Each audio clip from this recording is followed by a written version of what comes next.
Spider-Man 3 was not only a disappointment for fans, but director Sam Raimi himself, which is why he and his team felt compelled to return for a fourth Spider-Man film to make up for the third entry in the franchise. However, despite their enthusiasm and the significant work that took place behind the scenes to get the film made, the project never materialized, as the franchise would shift gears with a soft reboot featuring Andrew Garfield as the new web-slinger. So why didn't a fourth Spider-Man film happen? And most importantly, what would it have been about?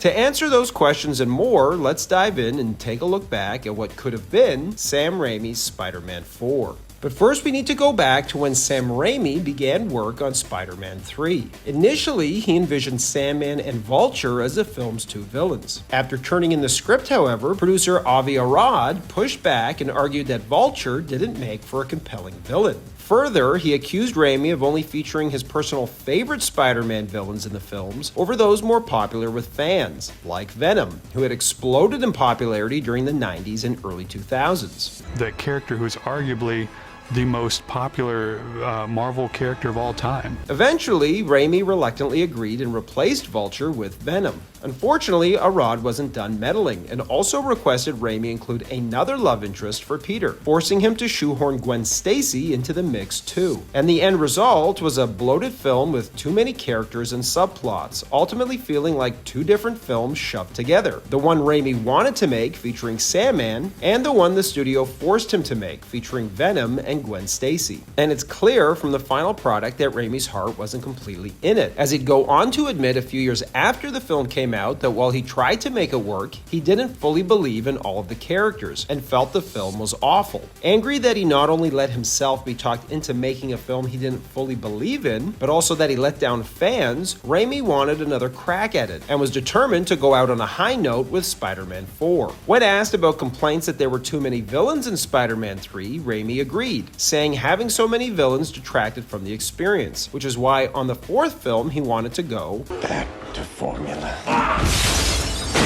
As development began, the first thing Raimi did was select a villain, and the one he chose was the one he wanted to include last time around, that being the Vulture, aka Adrian Toomes. In Raimi's version of the character, Toomes would have been a private contractor for the US government, committing terrible actions on their behalf, leading him to earn the nickname Vulture because he never left anything but his victims' bones behind. And while Ben Kingsley was considered for the role back during development of Spider-Man 3, this time around Raimi wanted John Malkovich, who was originally offered the role of Green Goblin in the first film, but turned it down. This time, however, Malkovich was excited at the prospect of playing a Spider-Man villain, as he enthusiastically entered into negotiations to play the character. But with that casting, the worry internally was that fans would dismiss Malkovich as just an old guy in a silly green suit with wings. So Raimi wanted to subvert expectations and make him the most fearsome and formidable adversary that Spider-Man had ever faced. But we're getting ahead of ourselves, so let's go back to the start of the film, which would have seen Peter and MJ attempt to reconcile their relationship following the events of Spider-Man 3. However, the arrival of Peter's new colleague at the Bugle, Felicia Hardy, throws a wrench into those plans, as Peter and MJ go their separate ways after Peter develops feelings for Felicia, who would have been played by Anne Hathaway. Feeling free after his breakup with MJ, we would have seen a montage of Spider-Man catching all of the villains from his rogue gallery that Raimi was never going to use in his films as the main antagonists, such as Mysterio, the Shocker, the Prowler, Stiltman, and Rhino. And longtime Raimi collaborator Bruce Campbell, who snuck in via cameo and stole the show in each of the first three Spider-Man films, would have had a much larger role in this one, as he'd be playing Mysterio in that opening montage. The Daily Bugle would have also changed hands, with Adrian Toomes stepping in to take it over. As Peter attempts to navigate his feelings for Felicia at work, he's unaware that his new boss, Adrian Toomes, is her adopted father. As Toomes plans to seize control of New York City's criminal underworld, this brings him into direct conflict with Spider-Man. And midway through the film, the two find themselves locked in a ferocious and bloody battle over the skies of New York, as Felicia helplessly watches. Eventually, Vulture is able to pin Spider-Man down and remove his mask, learning of his secret identity. Unfazed, Vulture goes in for the kill, but Peter defends himself and accidentally kills Vulture in the process, while Felicia looks on in horror. Following this, instead of becoming the Black Cat, Felicia takes over the mantle from her father, adopting the identity of the Vulturess in order to seek revenge against Peter. By the end of the film, she'd basically succeed and defeat Spider-Man in a final battle, but opt to spare his life. Storyboard artist Jeffrey Henderson, responsible for the illustrations you just saw, said it would have been a kick-ass movie because everyone, from top to bottom, felt that Spider-Man 3 was a bit of a missed opportunity, and they all really wanted to help Raimi take Spider-Man 4 to another level so he could end the series on a high note. Raimi, however, was less enthusiastic and apparently hated the script, so much so that he had 4 different screenwriters try their hand at it, but after reading each pass, he still wasn't satisfied. And while Tobey Maguire and Kirsten Dunst were eager to return, everybody's intention is to get it out for 2011. They also originally only signed a 3-picture deal, which they fulfilled. And for Spider-Man 4, they were each asking for considerable pay raises. To offset some of these costs, producer Amy Pascal wanted Raimi to make 2 films that they could shoot back to back over a 6-month period in order to also get as much mileage out of Maguire and Dunst before they became too old to convincingly play these roles. Maguire allegedly wanted $50 million for the 2 movies plus a % of the box office receipts, something Sony was reluctant to pay. Raimi, however, was against this idea anyway and just wanted to focus on making one standalone adventure with the idea that a 2-parter could be tackled afterwards, where it's likely that we would have finally gotten to see Dr. Connors turn into the Lizard. At this time, Stan Lee even asserted that the next logical villain for Maguire's Spider-Man was the Lizard, because the character had been established in the previous 2 films. Dr. Connors! And while Raimi is on record saying he loved the Lizard and felt there was a great story in the comics for them to adapt, he was dead set on using the Vulture in the 4th film, preferring to push the Lizard story to a 5th film, which he assured everyone, including Dylan Baker, the actor portraying Dr. Connors, that the Lizard story would eventually be told. Well,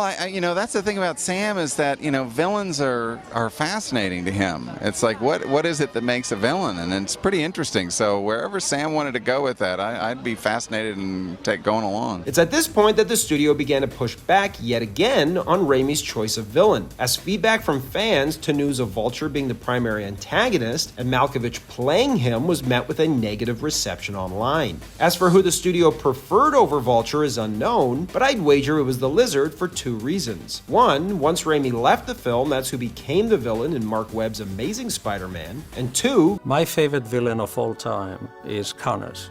Adding to Raimi's troubles was the popularization of 3D. And if we put this in historical context, it's important to remember that Spider-Man 4 would have come out after Avatar. Sony, realizing that moviegoers were paying a premium to see movies in 3D, began to pressure Raimi into making Spider-Man 4 in 3D as well, something he balked at as he and his team had never worked with the format before. Sony even tried arranging a meeting between Raimi and James Cameron, but the issue here wasn't that Raimi was against shooting in 3D, which he'd eventually do a few years later on Oz the Great and Powerful, but rather that Sony was mandating that he shoot on a format he was unfamiliar with. That would have added more time to the schedule and not moved the release date to accommodate for him and his team to get up to speed on the new technology. Between arguing over shooting the film in 3D and disagreeing on who the primary antagonist should be, Spider-Man 4 was turning into another battle of artistic integrity between the studio and Raimi, which is odd considering the last time the studio meddled, it resulted in a film everyone was disappointed with. So you'd think they'd have learned their lesson and would have just let Raimi do his thing.